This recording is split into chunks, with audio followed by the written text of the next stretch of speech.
Hello mga ka-journey, mga palangga!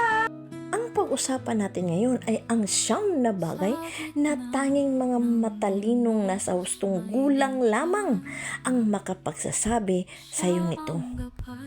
Unang-una, huwag kailanman gumamit ng isang tao para makalimot sa iba.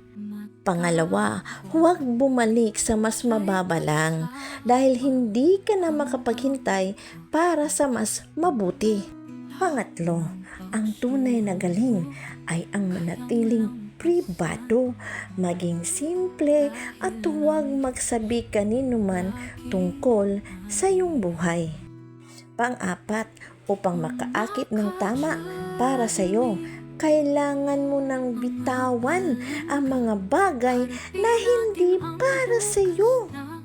Panglima, balang araw, lilingon ka at malalaman mo ng eksakto kung bakit iyon kailangang mangyari. Pang-anim, kung lahat ay kaibigan mo, may problema ka.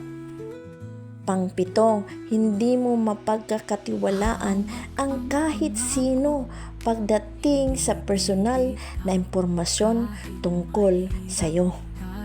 Pang-walo, kapag tahimik ang gumagawa ng iyong plano, walang makakaalam kung ano ang dapat nilang gawin para atakihin ka. Pang-siyam, lahat ay umaalis.